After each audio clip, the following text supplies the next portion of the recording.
Hello dear student, this is the second part of the lecture based on that long silence. In the first part, I have done the discussion of Jaya, who's been caught between Indian modern and feminine sensibility, Mohan, Kusum, who is a mentally challenged lady, deserted lady who has committed suicide, and then Mohan's mother, sister, many other women, Asha, and also the two images that depict very beautifully or explicitly the life of spouse, two bullocks yoked together, and husband is like a sheltering tree. The long silence begins with these words, quote, "To achieve anything, to become anything, you have got to be hard and ruthless." Unquote. Jaya wants to achieve her lost identity, wanted to release her dormant self, her suppressed and subjugated self. So she decided to break the silence which she has observed very strongly after her marriage, so that she can safeguard her married life. But in India, all are not so lucky like Jaya. There are many victims of men's suppression who have never dared to break this silence, and hence silently they have suffered. This is the beginning of 21st century, but the things are still the same at many places. The women, they are scared, afraid to have a girl child. But the reasons now not having a girl child could be different. Naina, the maid of Jaya, she says that she does not want a girl child because she is already having two girls and her husband wants that she should have a boy now. She says she doesn't want, because her daughter has to suffer what she is undergoing. She tells Jaya, quote, "Why give birth to a girl Behenji who will not only suffer because of men all her life? Look at me. My mother loved me very much. She wanted so much for me. A house with electricity and water, a silver waist chain, silver anklets. And what have I got? No, Behenji. Better to have a son." Unquote. Deshpande also points out how our culture has kept silence on the subject of women. At one point of the novel, Jaya discovers that a family tree is been portrayed by her uncle Ramu Kaka, and she is not there in that tree. On being asked, she's been told that you belong to the other family. Now she thinks that there should be the other woman, her aunts, grandmother should be there in this tree, who single-handedly kept the family together, but they are also not being projected in it. Jaya wants to speak against of it, but she has observed silence. Why? Because she has learned it now. No question, no retorts, only silence. That long silence is also a critical theory of our social institutions like marriage or family. The way they stifle the growth and free expression of the individual. These institutions put the individuals into a kind of a slot. Wife, mother, son, father, and they are supposed to behave accordingly, but not as a human being. This is what happens in Jaya's relationship with her neighbor Kamal, who is a lonely man and who has shown great love, sympathy, understanding for Jaya, in whose presence Jaya feels comfortable. She expresses her innermost thought to him, which she has never shared with anyone. As says Jaya, quote, "I told him things I had never been able to speak of, not to Dada, not to Mohan. I had been talking about my parents and something I had said. He smiled, his full-blooded smile that came out all the way to meet you." Unquote. But in our traditional society, such a relationship between a married man and married woman and a man cannot be accepted or will always be looked upon with suspicion and disapproval. That's why Jaya, when she found Kamath lying dead on the floor of his flat on one of her visits to him, she had panicked and left the place in silence. This incident underlines how marriage often drives people into impossible and awkward situations. Jaya cannot even stays and pays homage to her best friend in his death for the fear of running her marriage. She perhaps does her role of wife to perfection, but she failed as a human being. In her anxiety to become an ideal wife and mother, Jaya had done injustice to herself as a writer. She is being inspired and motivated by Kamath to write in serious way.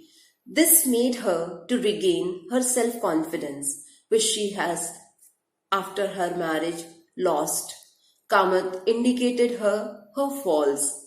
He says that your writing is lacking anger, a personal vision, a personal point of view. Quote, I will tell you what's really wrong with your story. It's too restrained.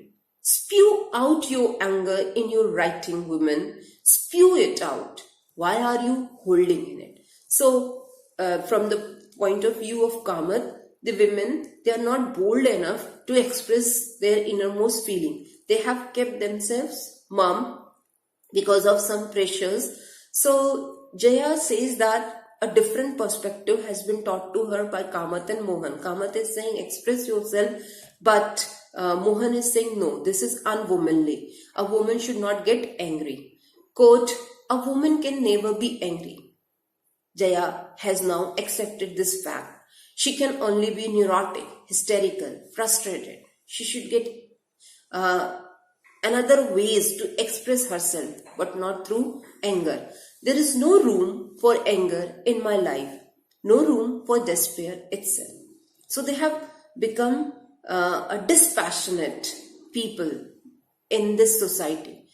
Kamath is of the opinion that women, they are being suffered not by men, but because of their own theory. And they have adopted this silence, this complacency. This is cause of their problem. Kamath is a very hard critic. He would leave no escape route for Jaya. He pointed out that the real reason of Jaya's failure is her fear. She is afraid to accept the criticism from the society. She is not ready to speak up. She is under fear. Jaya is not able to say what is her condition. Why has she become like this? She has crawled back into her hole like a worm. This analogy describes the state of Jaya, a budding writer, dwindling into a stereotyped Indian housewife. She started a weekly column, Sita, in which she writes light, humorous pieces about the travels of middle-class housewife. Kamath disapproves such writings. And for Jaya, quote, she means Sita, had been the means through which I had shut the door firmly on all those other women who had invaded my being, screaming for attention. Women I had known I could not write about because they might, it just possible, resemble Mohan's mother or aunt or my mother or aunt. Sita was safer. So this way, most of the women writers, they have adopted a pen name to hide their identity, to be exposed to this patriarchal world. So Jaya has also done. Thus, the novelist makes it clear that not only patriarchy has kept silence on the subject of women, but under patriarchy, women have also recoiled from telling the truth about their own sex. They write like men, or write as men have expected them to write. In doing this, they, according to Virginia Woolf, quote, either created skillful parodies of the masculine style, concocted an artificial feminine manner that did little more than flatter the bias of those who believed in the inferiority of women. Unquote. At the end of the novel, Jaya takes a decision to break her long silence. She receives a telegram of Mohan, which indicates, quote, all well coming Friday morning, unquote. She interprets this sentence again and again and hopes that Mohan will change his habit of domination and will understand her feelings, will not put allegations against her. She has now rejected the image of two bullocks yoked together. She felt that if I have to plug that hole in the heart, I will have to speak, to listen. I will have to erase the silence between us. So she takes a resolvement to break the silence which she has erupted. So she will protest. So the novel begins with doubt but ends with resolvement. And that's why it is saving it from becoming a bleak novel. She has knowledge that people don't change suddenly.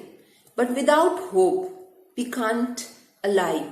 She herself explains it, quote, we don't change overnight. It is possible that we may not change ever over a long period of time, but we can always hope. Without that, life would be impossible. And if there is anything, I know it is this. Life has always been made possible. So the world rests on hope. With the hope, with the belief in goodness, the people think that the world can be changed. Jaya denies her own talents to do her role as an ideal wife and as an ideal mother. She realizes that she herself is responsible for her failure and she makes a courage to change her pattern of life. Sarla Palkar is right to say that, quote, women should accept their own responsibility for what they are. See how much they have contributed to their own victimization. Instead of putting the blame on everybody, expect themselves. It is only through self-analysis and self-understanding, through vigilance and courage, they can begin to change their lives. So they will have to fight their own battles. Nobody is going to do it for them. So women should come forward. They should express their feeling. They should fight for it. And it is they are capable of changing their lot by themselves. The summary of the whole discussion is that Jaya becomes like that of a bird who has got wings and knows that it can fly, but somehow does not. Like that of a bird, she is aware of her abilities and she knows that she can expose them openly, but somehow she does not. She always remains silent, which indicates that the traditional roles of women still have primacy over all the newly acquired professional roles. As Maria Mize, after doing the sociological survey, points out, quote, the career woman has not only to face the opposition of her surroundings and to struggle against many objective obstacles, but she is often divided in herself because she also often subscribes to the Indian idea of womanhood. Her problems arise firstly from the contradictions between this image and the demand of a new social situation, and then from the discrepancy between new aspiration and lack of opportunity. Unquote.